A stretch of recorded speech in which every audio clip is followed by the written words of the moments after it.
Hello, my dear student. Welcome to our channel Lalita Malviya Gurukul. Today our topic is respiration. बेटा ये respiration जो process है वो एक बहुत ही कॉम्प्लिकेटेड प्रोसेस है। आप अभी तक सुनते आ रहे होंगे कि ऑक्सीजन को लेना और कार्बन डाइऑक्साइड को छोड़ना, दैट इज़ द रेस्पिरेशन। ये रेस्पिरेशन की प्रोसेस नहीं है या रेस्पिरेशन की एक्चुअल डेफिनेशन नहीं है। तो रेस्पिरेशन क्या है और जो हम अभी तक सुनते आ रहे थे कि ऑक्सीजन लेना, कार्बन डाइऑक्साइड छोड़ना, इट इज़ कॉल्ड रेस्पिरेशन, तो फिर वो क्या था वो सब हम आज डिटेल में समझेंगे। तो रेस्पिरेशन की डेफिनेशन जो है वो इस तरह से देंगे हम। It is a slow oxidation of food in which energy is released. ये एक ऐसी स्लो प्रोसेस है, बायोकेमिकल प्रोसेस है, जिसमें जो फूड हम खाना खाते हैं या जो फूड हमारे बॉडी सेल्स में स्टोर रहता है डाइजेशन के बाद। जब मैंने अपना लास्ट वीडियो जब बनाया था तब बताया था आपको कि डाइजेशन के बाद जो एक्स्ट्रा डाइजेस्टेड फूड होता है वो ग्लाइकोजन के रूप में हमारी सेल में क्या रहता है, स्टोर रहता है। ठीक है, तो ये जो स्टोर्ड फूड है ये जो है इसका डाइजेशन होना और फिर इसके ऑक्सीडेशन होना, ऑक्सीजन की प्रेजेंस में इससे एनर्जी का फॉर्मेशन होना, दैट इज कॉल्ड रेस्पिरेशन। ये बहुत ही स्लो प्रोसेस है, काफ़ी लंबी प्रोसेस है। अलग अलग जो एनिमल्स हैं, है ना, लिविंग सेल्स हैं, उनमें डिफरेंट टाइप ऑफ रेस्पिरेशन भी पाए जाते हैं, जिसके बारे में भी हम डिटेल में पढ़ेंगे। फिलहाल हम रेस्पिरेशन का इंट्रो जान ले कि एक्चुअल में ये है क्या। तो क्या कह रहे हैं कि it is a slow oxidation of food. ये फूड के ऑक्सीडेशन की बहुत ही स्लो प्रोसेस है, जिसको 2 स्टेप में कंप्लीट किया गया है। पहली स्टेप जो इसकी आती है that is called physical process. Physical process बेटा, फिजिकल रिएक्शंस या फिजिकल प्रोसेसेस वह होती है जिसमें कोई न्यू केमिकल कंपाउंड या न्यू प्रोडक्ट नहीं बनता, बल्कि केवल फिजिकली जो है वो उसमें चेंजेस आते हैं। ठीक है, कोई न्यू कंपाउंड, न्यू एनर्जी का फॉर्मेशन नहीं हो रहा है। इसीलिए इसकी फर्स्ट स्टेप जो है वो क्या कहलाती है, physical process. Physical process breathing. अब जैसा कि मैंने कहा फिजिकल प्रोसेस ब्रीदिंग मतलब कि इसमें कोई नया कंपाउंड नहीं बनेगा, कोई एनर्जी फॉर्मेशन नहीं होगी, कोई केमिकल चेंज नहीं होगा। तो फिर क्या होगा, देखिए जैसा कि जो डेफिनेशन अभी तक आप सुनते आए हो, जिसके बारे में मैंने अभी कहा आपको, तो ऑक्सीजन लेना, इनहेल करना, देन कार्बन डाइऑक्साइड एक्सेल करना, that is called respiration. That is called breathing. Inhalation की प्रोसेस होती है और एक्सेलेशन की प्रोसेस होती है। तो हम ब्रीदिंग को इस तरह से डिफाइन कर सकते हैं। Breathing is a physical process. Breathing is a physical process which is inhale oxygen and exhale carbon dioxide. ठीक, मतलब ब्रीदिंग वह फिजिकल प्रोसेस है जिसमें क्या किया जाता है, ऑक्सीजन को लिया जाता है और कार्बन डाइऑक्साइड को छोड़ा जाता है।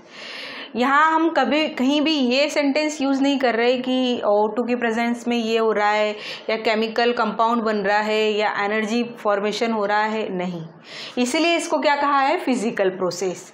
तो रेस्पिरेशन 2 स्टेप में कंप्लीट हो रही है। दैट मीन्स कि पहले जो स्टेप होगी या पहली जो प्रोसेस होगी वो ये ब्रीदिंग होगी as a physical process. Second जो प्रोसेस होगी बायोकेमिकल, यहाँ पर केमिकल वर्ड जुड़ा है। दैट मीन्स कि यहाँ पर जो है वो केमिकली चेंजेस स्टार्ट होंगे। तो क्या लिखा है इसमें, ऑक्सीडेशन ऑफ फूड, मतलब यहाँ पर ऑक्सीजन अब ब्रीदिंग में हमने ले लिया, अंदर सेल तक ऑक्सीजन आ गया। अब प्रोसेस होगी शुरू केमिकल चेंजेस की, जिसमें क्या होगा, oxidation of food. Oxidation of food. और जैसा कि मैं आपको पहले बता चुकी हूँ कि हमारे अंदर या सेल में जो है वो ग्लूकोज के रूप में जो है वो फूड क्या रहता है, स्टोर रहता है। ग्लूकोज ग्लाइकोजन के रूप में फूड स्टोर रहता है। और इस ग्लूकोज को ब्रीदिंग के थ्रू अब क्या मिल गई, ऑक्सीजन। ठीक है, तो कौन सी प्रोसेस होगी, ऑक्सीडेशन प्रोसेस होगी। और ऑक्सीडेशन प्रोसेस होने के बाद क्या बनेगा, इसमें बनेगा कार्बन डाइऑक्साइड, इसमें बनेगा वाटर और बनेगी एनर्जी, लॉट्स ऑफ एनर्जी। और यही वो एनर्जी है जो लाइफ प्रोसेसेस को परफॉर्म करने के लिए हमारी सेल को मिलती है। मतलब कि जो हमने न्यूट्रिएंट्स, इसके पहले जो न्यूट्रिशन जो टॉपिक हमने पढ़ा है उसमें क्या हुआ, फूड का पूरा डाइजेशन हुआ, कंप्लीट डाइजेशन हुआ। और उस डाइजेशन के बाद जो स्टोरेज फूड था उसका क्या हुआ, ऑक्सीडेशन, जिससे हमें क्या मिली, लॉट्स ऑफ एनर्जी, जो हमारी लाइफ प्रोसेसेस को परफॉर्म करने के लिए वेरी इसेंशियल, बहुत ज़रूरी है। ठीक है, अब आप कहोगे टीचर कार्बन डाइऑक्साइड का तो समझ में आ रहा है कि हम नॉस्ट्रल से छोड़ रहे हैं, तो हमें पता चल रहा है। वाटर कैसे, बेटा आप जैसे ही आप कांच के सामने खड़े होंगे, मिरर के सामने, और आप अपने मुंह से इस तरह से जब एयर जो है वो क्या करेंगे, एक्सेल करेंगे, बाहर करेंगे, तो आप देखेंगे कि उस कांच पर वाटर वेपर्स की एक धुंध जम जाती है। धुंध जम जाती है मतलब वो जो है वो क्या है, पानी है। तो इसका मतलब क्या हुआ कि हम कार्बन डाइऑक्साइड के साथ क्या कर रहे हैं, वाटर भी रिलीज करते हैं। वाटर मॉलिक्यूल्स भी इस प्रोसेस में रिलीज होते हैं। क्लियर, समझ में आया आपको अच्छे से। तो ये जो दोनों प्रोसेस होती है ये होती है respiration. That is the definition of respiration. क्या कि ये ऑक्सीडेशन ऑफ फूड की एक स्लो, जिसमें क्या रिलीज हो रही है, एनर्जी रिलीज होने वाली प्रोसेस है। ठीक है, glucose plus O2 oxidation process हुई, वाटर CO2 और एनर्जी बनी। ठीक है, अब ये जो प्रोडक्ट है, फूड प्रोडक्ट है ग्लूकोज, बेसिकली बहुत सारी सेल्स में जो है इसका रेस्पिरेशन प्रोडक्ट, जो रेस्पिरेशन के बाद जो प्रोडक्ट बनते हैं वो भी डिफरेंट होते हैं, उनसे निकलने वाली एनर्जी भी जो है वो डिफरेंट होती है। कैसे, आपकी NCERT बुक में एक डायग्राम दिया हुआ है जिसमें बताया है कि ग्लूकोज का ऑक्सीडेशन डिफरेंट पाथवे से कैसे होता है। तो देखिए, आप जानते हैं कि ग्लूकोज जो है एक 6 कार्बन कंपाउंड है। ठीक है, क्या फार्मूला होता है, C6H12O6, ये फार्मूला आप सबको पता है। तो ग्लूकोज का जो है ऑक्सीडेशन स्टार्टिंग कहाँ हो जाता है, सेल के साइटोप्लाज्म से। ये कहाँ से स्टार्ट हो जाता है, सेल के साइटोप्लाज्म से। ग्लूकोज का ऑक्सीडेशन यहाँ से स्टार्ट नहीं होगा, यहाँ पर ऑक्सीजन का कोई इन्वॉल्वमेंट नहीं है। ठीक है, ग्लूकोज जो है वो इन द साइटोप्लाज्म सिंपली क्या होता है, पायरुवेट, एक 3 कार्बन कंपाउंड है जिसमें ये कन्वर्ट हो जाता है। ठीक है, किस में कन्वर्ट होगा, ये प्रोसेस होगी साइटोप्लाज्म में। ग्लूकोज जो है वो 6 कार्बन कंपाउंड से किस में कन्वर्ट हो जाएगा, 3 कार्बन कंपाउंड। स्वाभाविक है, आपके पास 6 मॉलिक्यूल है, 3 मॉलिक्यूल वाला कंपाउंड बन रहा है, तो कितने बनेंगे, 2 बनेंगे यहाँ पर। ठीक है, इस तरह से काउंटिंग प्रोसेस जो है वो डिटेल में भी है, लेकिन वो चूंकि आपके 11th-12th क्लासेस में है, आपको सिर्फ अभी इतना ध्यान रखना है कि ग्लूकोज से पायरुवेट जो है वो एक 3 कार्बन कंपाउंड बनता है।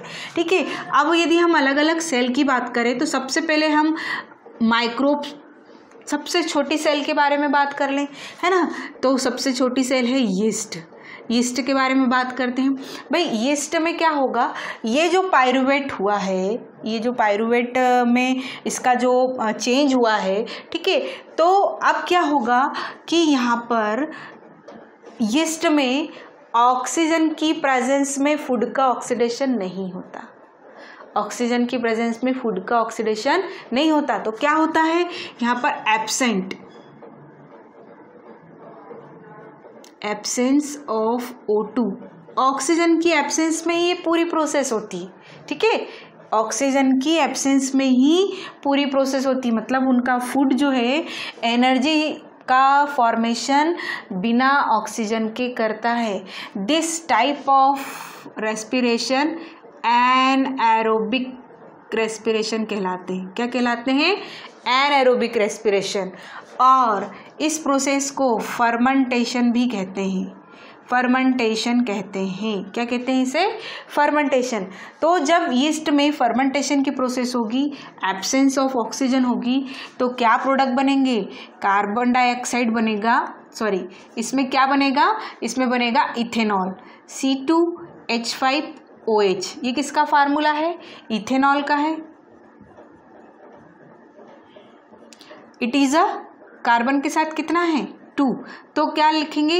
ये 2 कार्बन कंपाउंड है। क्लियर? और बनेगी इसमें क्या? इसमें बनेगी एनर्जी। ठीक है, इथेनॉल बनेगा और एनर्जी बनेगी। और ये पूरी प्रोसेस फूड के जो एनर्जी प्रोडक्शन की प्रोसेस है वो किस में होगी? Absence of O2। इसलिए हम इसे एनारोबिक रेस्पिरेशन भी कह सकते हैं। मतलब यीस्ट जो है वो एनारोबिक रेस्पिरेशन का एक एग्जाम्पल है। क्लियर? समझ में आया? अब यदि हम दूसरी सेल, हमारी बॉडी की कोई सेल ले लें, जैसे मान लीजिए कि हम मसल सेल्स, ठीक है, आप इसमें होने वाली एक प्रोसेस के बारे में भली भांति जानते होंगे। देखो क्या होता है कि जब हम कोई हैवी एक्सरसाइज करते हैं, कोई हैवी वर्क करते हैं जो हमारे रूटीन से हट के हो, रूटीन वर्क में कोई दिक्कत नहीं है, लेकिन जो रूटीन से हट के कोई हैवी वर्क करते हैं तो उस समय हमारे मसल्स में क्या आ जाते हैं? क्रम्प आ जाते हैं। ठीक है, हमारी मसल्स में एक पेन होता है, एक दर्द होता है, खिंच जाती है ना। कई लोगों की तो वो आपको छूने पर हार्ड भी लगेगी। ठीक है, हार्ड लगेगी, कड़क जो है वो फीलिंग आएगी, या ऐसा लगेगा कि स्वेल अप हो गई है। तो ये जो मसल्स क्रैम्प है, ये जो मसल्स क्रैम्प है, ये क्यों हुआ? ये इसलिए हुआ कि आपके रूटीन वर्क, भाई आपका जो बॉडी का सिस्टम है वो इतना जानता है कि आपके रूटीन वर्क के लिए आपकी इतनी एनर्जी यूटिलाइज होती है, उतनी एनर्जी बना दी। अब उतनी एनर्जी बना तो दी, लेकिन आपने उस दिन रूटीन वर्क से क्या कर लिया? ज़्यादा कर लिया।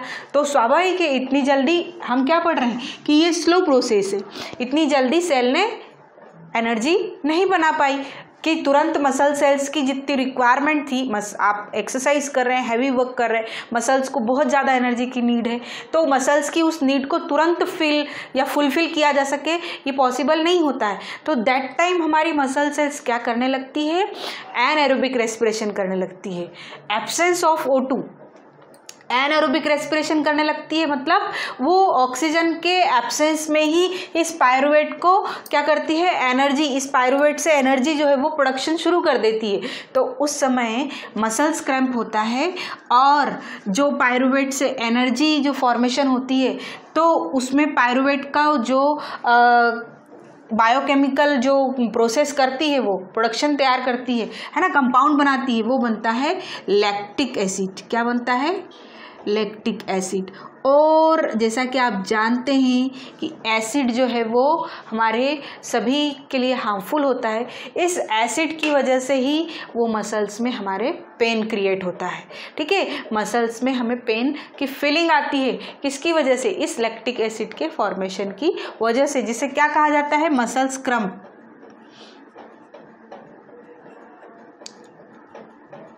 ठीक है, इस पेन को मसल्स क्रैम्प भी कहा जाता है। लैक्टिक एसिड बनेगा, प्लस यहाँ पर एनर्जी का फॉर्मेशन भी होगा। अब जो थर्ड होगा, वो थर्ड हमारे सेल की किस में होता है? Mitochondria. Mitochondria it is a cell organ.